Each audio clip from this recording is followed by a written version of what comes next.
J'ai participé au championnat belge d'endurance en calisthénie 2025. J'ai comme pour ma première compétition mes circuits qui ont été filmés.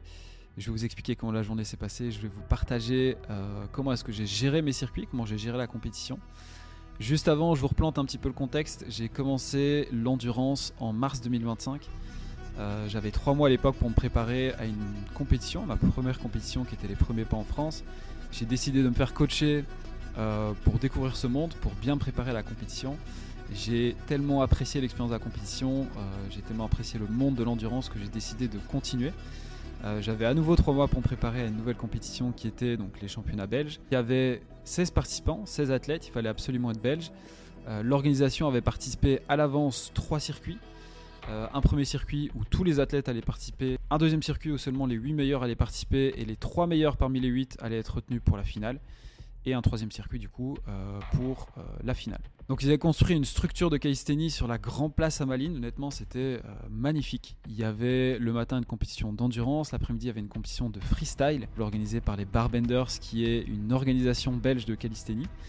Je connais très bien les organisateurs, je vous mettrai d'ailleurs leur lien en description. Et en plus de ça, il y avait un live pour que les personnes à distance puissent suivre la compétition. Il y avait pas mal de coachs à moi qui étaient là pour me soutenir, donc ça c'était vraiment cool. Le live en plus de ça était organisé par Ali, qui est au passage mon ancien colocataire. Ali donc qui est membre des Barbenders, donc c'était vraiment une compétition qui représentait beaucoup pour moi. C'était dans mon pays, pays dans lequel j'habite plus, donc ça me fait toujours plaisir de revenir. Organisé par des amis à moi, donc c'était vraiment cool. Et donc il y avait Axel qui était présent, mon coach, pour filmer mes circuits, pour m'encourager. Donc sans plus attendre, plongeons là-dessus. Je vous affiche quelque part le circuit. Premier circuit qui était assez rapide. Encore une fois, c'était un circuit qui était assez simple pour qu'il soit, je pense, abordable pour tout le monde. Donc let's go, on va voir ça ensemble. Première leçon en tout cas par rapport à ma première expérience de compétition, c'est qu'il fallait que je sois rep. Donc il fallait que je sois répétition. Il y a des consignes très strictes pour pouvoir valider toutes les répétitions. Je sais que j'avais tendance à aller un petit peu vite ou être pas assez propre en tout cas sur les mouvements, donc je me concentrais là-dessus. Malgré ça, sur les squats, je me prends déjà 7 no reps. Alors petit axe d'amélioration peut-être pour eux, parce que c'était pas hyper clair. On a 2 juges, un qui compte et un qui valide les répétitions, ou qui nous explique en tout cas la suite du circuit. Et j'entendais qu'ils me disaient ok, fais attention à ça ou fais attention à ça, mais c'était pas très clair sur là tu fais un no rep, voilà, fais attention, c'est une pénalité. Sur les squats je vais assez vite parce que malgré les 7 no reps, on termine plus ou moins ensemble avec mes 3 camarades. Pareil sur les dips, je me prends je crois 5 no reps ou 6 no reps. Malgré ça je termine quand même premier il me semble au niveau des dips, parce que je suis assez rapide, donc ça c'est cool. Mais voilà, j'étais quand même un petit peu, après coup j'étais un petit peu dégoûté parce que au final c'est de l'énergie perdue pour rien. Donc voilà, je termine quand même premier au niveau des dips. Au niveau des muscle up, donc on est quasi ex aequo. J'essaye d'être assez lent et assez propre, parce que je sais que c'est pas ma force, les muscle up. Tout ce qui est tirage, c'est un petit peu mon point faible. Donc là j'essaie vraiment de me concentrer pour être répétition. Ça se passe plutôt bien parce que je termine le muscle up premier. Et donc là au niveau des tractions, on en a 25. Ma stratégie c'est de couper en série de 5 répétitions, parce que encore une fois le tirage c'est pas mon point fort et je préfère m'économiser. Je préfère avoir un bon rythme soutenu sur le long terme, plutôt que de mal gérer mon effort, d'arriver un petit peu dans le rouge et ensuite de devoir me reposer, payer les pots cassés. En tout cas, je pense qu'il y a différentes stratégies en fonction des profils, mais moi je préfère la jouer tranquille. C'est peut-être d'ailleurs un des axes d'amélioration que je peux avoir, c'est d'être un petit peu moins dans le contrôle et dans la réserve, et de parfois de lâcher un petit peu plus les chevaux pour tracer. Parce que de toute façon avec l'adrénaline, je pense qu'on peut toujours être un petit peu plus meilleur qu'à l'entraînement. Donc ici en soi ça se passe plutôt bien. Jusque là je respecte mes séries de 5. Je crois qu'il y a juste la dernière où je vais cut en série de 3 et puis en série de 2. Voilà, on sent que je suis un petit peu dans le dur, donc c'est pour ça que je préfère faire 3 et 2. Et après les tractions, honnêtement, le but c'est de fuser, parce qu'il reste que des squats. il reste que des pompes, 20 squats, ça s'enquille assez facilement. Les 35 pompes qui restent, pareil à l'entraînement, franchement je les one shot. Donc là je suis plutôt content parce que je vois que je suis premier. Je me dis que je suis plutôt bien parti. Je n'étais pas conscient d'avoir fait 7 no reps sur les squats et 5 ou 6 no reps sur les dips. Mais bon, de toute façon je le sais pas, donc je suis assez confiant. Pareil là sur les pompes c'était pas très clair parce qu'il me dit de tendre un petit peu plus mes coudes. Chose que je fais mais je prends pas de no reps. Donc voilà, c'est pas très clair encore une fois, c'est pas un tacle que je leur fais directement parce que c'est des humains qui jugent, donc c'est normal d'avoir des erreurs. Mais encore une fois, je me dis qu'avec toutes ces petites erreurs, c'est des secondes que je peux économiser, que je peux faire de mieux. Et au classement final, on le verra à la fin. Je pense que c'est des choses qui auraient pu jouer. Mais bon, de toute façon, c'est toujours comme ça. Avec des si, on refait toujours toute la compète. À ce moment-là du classement, je suis deuxième. Alors, c'est pas le classement final. Je suis à 1 seconde du premier. C'est pas le classement final parce qu'il y a des gens qui doivent encore passer après. On passait par 3 comme vous avez pu le voir. Et au classement final, je vous l'affiche quelque part, je suis 5e après ce premier round. Donc assez content parce qu'au final, je suis parmi les 8 premiers. On voit que c'est assez serré parce qu'il y a 3 minutes 46, 3 minutes 45, 3 minutes 44 et 3 minutes quelque chose. Mais en tout cas, il y a énormément d'avance avec le premier qui est Victor. J'ai mangé un petit truc vite fait et donc directement, je me prépare pour le deuxième round. Je vous le réaffiche quelque part à l'écran. Celui-ci était un petit peu plus compliqué parce qu'il y avait des muscle-up sous fatigue et tirage. On a des tractions avant le muscle-up. Et je redoutais un petit peu plus parce qu'avec la fatigue du premier, je savais que je devais faire attention. Je ne voulais, encore une fois, pas prendre de no rep. Donc c'est parti. Donc deuxième circuit, il s'est passé pas mal de choses intéressantes pendant celui-ci. On commence donc avec 30 pompes. Je décide... Je sais pas pourquoi, j'ai ce sentiment de cut les pompes. Pourtant 30 pompes c'est quelque chose que je mange assez facilement. Là je décide de faire 15 et 15 dans le but évidemment d'arriver le plus frais possible sur les muscle-up parce que je voulais absolument pas fail.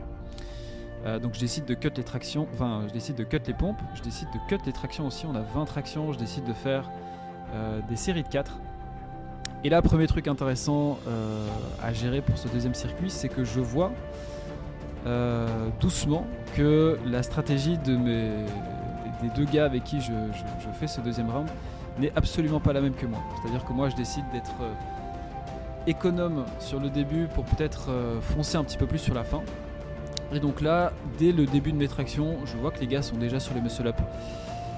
Donc même si je suis assez confiant dans ma strat, même si quoi que je vois, je reste dans mon truc, ça met quand même un petit peu le feu aux fesses parce que je me dis ok, eux fusent, je prends déjà du retard, mais je reste focus dans ma stratégie. J'ai la chance quand même d'être bien encadré dans le monde de l'endurance. Je sais que rien n'est joué, donc je reste focus dans ma stratégie. Donc là je vois qu'ils sont déjà au dips bar. Moi je termine mes muscle-up que je single, toujours dans le but de ne pas prendre de nos répétitions, surtout sur les muscle-up parce que psychologiquement et même en termes de fatigue, ça met un coup. Donc là, j'ai, je ne sais pas vous dire combien de secondes de retard j'ai, mais j'ai quand même un petit retard qui, j'ai l'impression, ne grandit pas, mais ne se rétrécit pas forcément non plus.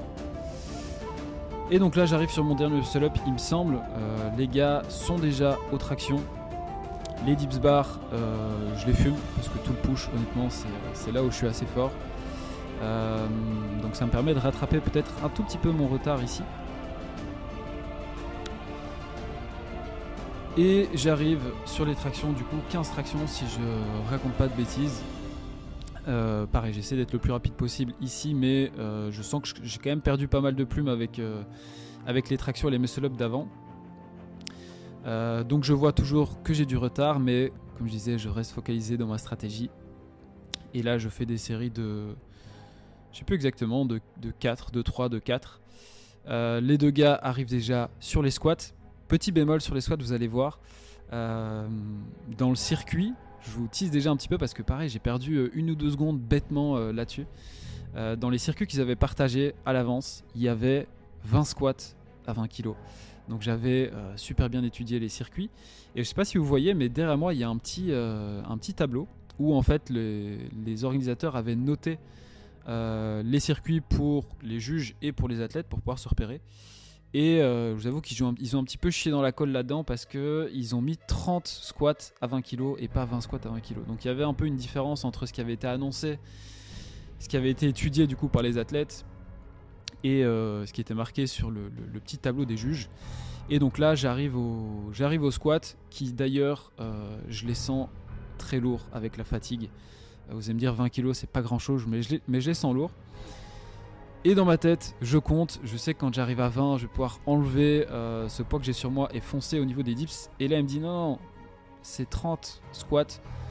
Donc je percute pas trop à ce moment-là, mais c'est des secondes perdues bêtement. Et vous allez voir que ça se joue vraiment à quelques secondes le classement final. Donc là, je termine dans le dur mes 10 derniers squats. Et je vais pouvoir rejoindre les deux autres. Vous allez voir, la fin en tout cas de ce circuit est très intéressante. Je vais pouvoir rejoindre les deux autres. Donc là, je prends mon temps, je fuse pas parce que je suis quand même fatigué. Je me dis, ok, le temps que je marche, je récupère. Et 30 dips, je décide de faire 10, 10, 10. On voit qu'en termes de fatigue, les dips, je les mange plutôt bien, malgré la fatigue, parce que, encore une fois, le push, c'est mon point fort. Donc on a notre premier camarade qui, lui, a déjà fini. Il va enchaîner les 3 muscle-up. Il va terminer premier du round. Ce qui va être intéressant, c'est la guerre du coup entre les deux derniers, parce que le gars contre qui je suis, en tout cas l'avant-dernier, va terminer ses dips bien avant moi. On voit que je suis quand même assez frais sur les dips. Je décide quand même de cut parce qu'il y a 3 muscle-up. Les muscle-up, c'est quand même mon gros point faible. Du coup, je veux pas fail une fin de circuit. Donc là, je termine les 10. Et pour la bataille finale, il nous reste donc 3 muscle-up. Lui commence son premier muscle-up. Je vois qu'il enchaîne sur le deuxième. Donc je me dis, waouh, là c'est mort. Sauf qu'il est dans le dur pour finir le muscle-up. Moi je les single. À ce moment-là, je décide de prendre un petit peu de repos. J'entends Axel qui me gueule, mec, fuse, il y a moyen que tu le manges. Donc j'enchaîne pour mon deuxième muscle-up. Mais je vous avoue que je suis quand même dans le dur à ce moment-là. Le deuxième qui passe. Et là on termine côte à côte pour le dernier. Et je vais vous mettre à ralenti parce que les amis, ça se joue vraiment à pas grand chose. Moi je suis assez rapide sur extension, lui commence son mouvement avant moi. Et je pense que là on est vraiment à même pas une seconde d'écart. Donc la fin est assez cool. J'ai failli faire une belle remontada. Et donc au classement à ce moment-là, je suis 3ème. Donc jusque là tout va bien, je suis qualifié pour la finale. Sauf qu'en fait, je sais que c'est mort parce qu'il reste Victor, le numéro 1, qui doit passer encore. Je sais que lui, il est au-dessus de tout le monde. Et c'est exactement ce qui s'est passé. Classement final, je vous l'affiche quelque part. Moi, je suis 5ème. Donc, j'ai fait 5 minutes 27. Il y avait 5 minutes 25. Il y a eu 5 minutes 24, le 3ème. Donc, je suis officiellement à 3 secondes d'être sur le podium. Et puis, il y a 4 minutes 38, si je raconte pas de conneries. Et 4 minutes 01 ou 02 je crois, je raconte sûrement une connerie, mais Victor qui est premier.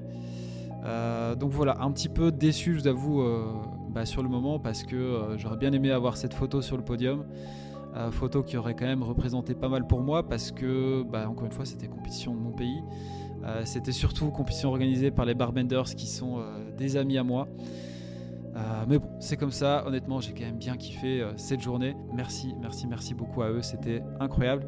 Et j'espère du coup pouvoir revenir en 2026 et cette fois-ci faire réellement un podium. Je voudrais clôturer cette vidéo par parler un petit peu du coaching parce que pour ceux qui ne me connaissent pas, oui, je suis coach en calisthénie depuis maintenant bientôt 4 ans. Je coach essentiellement en ligne. Et depuis peu, je prépare certains coachés pour leur première expérience en compétition comme j'ai pu le faire il y a maintenant bientôt 1 an.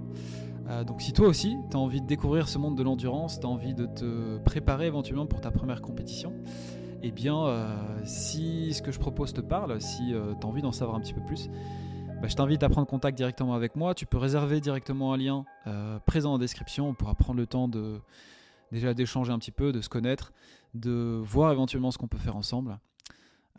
Donc voilà, je vais m'arrêter ici. J'espère que cette vidéo t'aura plu. Je te souhaite une très belle journée et à très vite. À plus.